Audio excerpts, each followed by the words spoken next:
इस्लाम जी थधी हीर जी लहर बकरियूं चारींदड़ पवारनि खे केसरो किसरा जे तख़्त ऐं ताज जा मालिक बनाया। खूनखार ज़ालिमनि खे अमन सलामती जी दुनिया जो निगहबान बनायो। अरब जे पोठनि में उल्फत जा गुल टिड़िया ऐं ॾिसंदे ॾिसंदे वीरान वादियुनि खे कुर्ब मां करार मिलियो।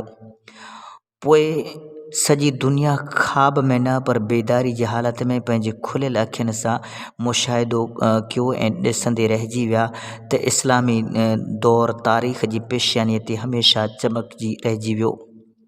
मदीनो शहर जेको सोने नबी करीम सल्लल्लाहु अलैहि वसल्लम जे अचण खां पहिरीं यसरिब नाले सॾिबो हो, उन यसरिब वारनि खे बि सोने नबी करीम मुहम्मद मुस्तफ़ा सल्लल्लाहु अलैहि वसल्लम जे अचण जो बेहद इंतज़ारु हुयो। उहे रोज़ानो सुबुह सवेल पंहिंजे घरनि मां निकिरी टीलनि जबलनि ते वेही रहंदा हुआ। जेसि ताईं मंझंदि जो ॾाढी उस न लॻंदी हुई तेसि ताईं उते वेही सुहिणे नबी जूं वाटूं निहारींदा हुआ। उहे इंतज़ार जूं घड़ियूं बि वॾियूं सब्र आज़मा हूंदियूं हुयूं। यसरिब वारनि ते हिकु घड़ी तमामु भारी हूंदी हुई। उन्हनि जी शौक़ीन अखियुनि में दिलि जो अज़्तराब ऐं तमनाऊं छिलकंदियूं हुयूं। राति जो अहिड़ी उमेद खणी सुम्ही पवंदा हुआ त सुबुह सवेल सुहिणे महबूब जो दीदार कंदासीं। यसरिब जे लकनि मां नुबूवत जो चोॾहीं जो चंडु उभरंदो ऐं असीं पंहिंजे निगाहनि से उन नूर जे जलवनि खे जलींदासूं।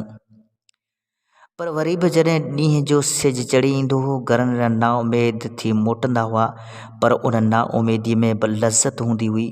बेचैनी जो लुत्फ़ वधीक दिलनि खे तड़पाईंदो हो।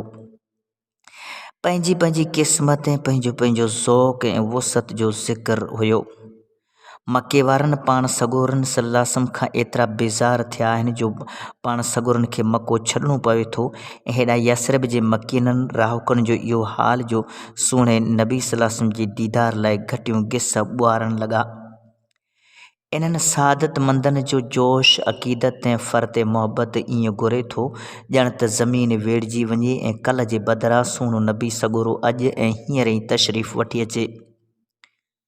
मके वारनि जिन सुहिणे आवाज़ खे जादू चयो, मदीने वारनि उन जी पज़ीराई कई।